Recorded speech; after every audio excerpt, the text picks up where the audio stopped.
In many circles, Rumi is perhaps best known as a poet of love. Professor Zeki Saratoprak examined the issue.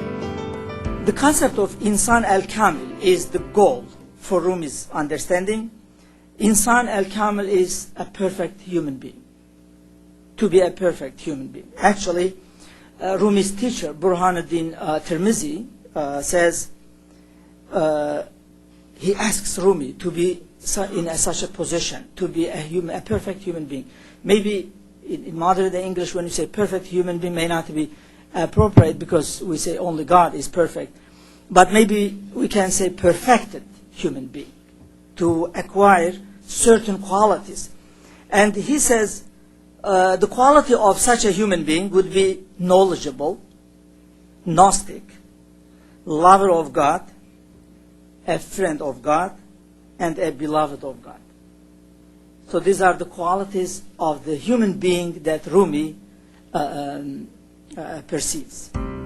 Following the two panelists, Dr. Scott Alexander summed up the discussion with a few words of wisdom.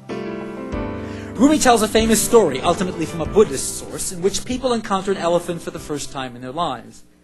But it is in a pitch-black room, so they are forced to feel it with their hands. Everyone comes up with a different description of the beast, based upon whether he touches the trunk, the tusks, the legs, the tail, the sides, and they fall to disputation for lack of a candle to illuminate the truth.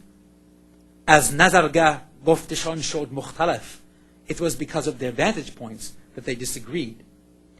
All of us approach Rumi's elephant from a particular limited vantage point. How might Rumi teach us to resolve these limitations? As we progress on our quest step by step toward the tryst with God, some are above us, some below us, but we cannot know where others are, and we must be humble. We need a guide. Maybe not just one, who in Rumi's case was the example of the Prophet Muhammad, but also there was Shams, then Salah ad-Din, then Hussam ad-Din, and of course all through his life, his own spiritual practices. Perhaps whatever civilization we identify with, his work may have something to tell us about how to avoid the kind of clash that takes us away from the path toward truth. Even if it does not fulfill that very lofty function, you may find that there are very beautiful stories and engaging, memorable poems from this 13th century Persian mystic Rumi. Try to understand them historically. Try to understand them traditionally. Try to understand them spiritually. Try to understand them poetically. Try to understand them seriously. The guests came from different backgrounds, all with different points of view, but their intention was the same. Coming together, a harmony of voices with hope for our age. I wanted to find out more about Rumi.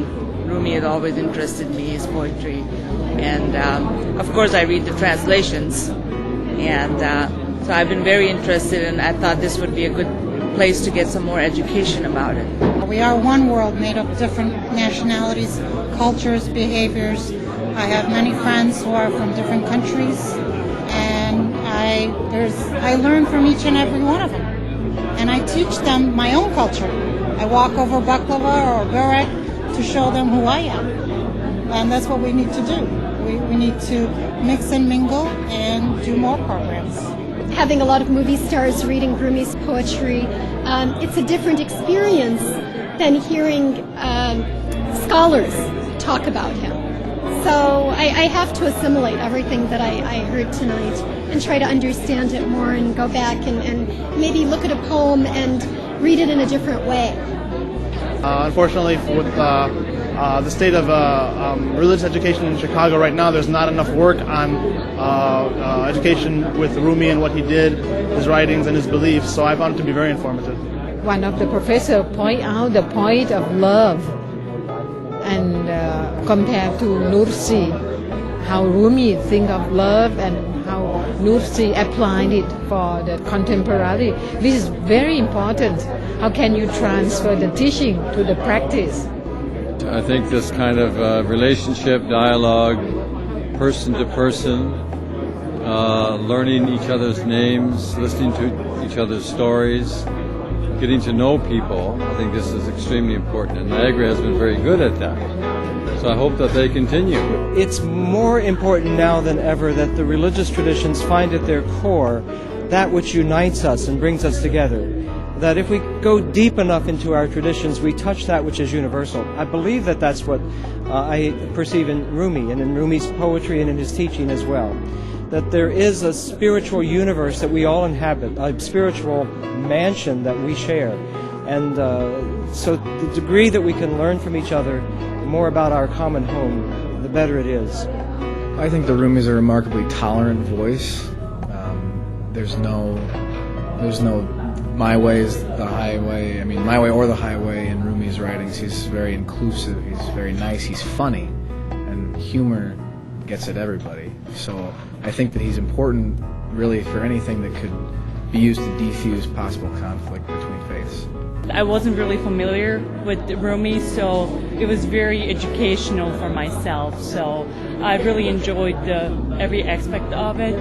So I'm probably going to continue to learn more. The role that Nagra Foundation is playing is something that is almost unique, that you do not come across very often nowadays.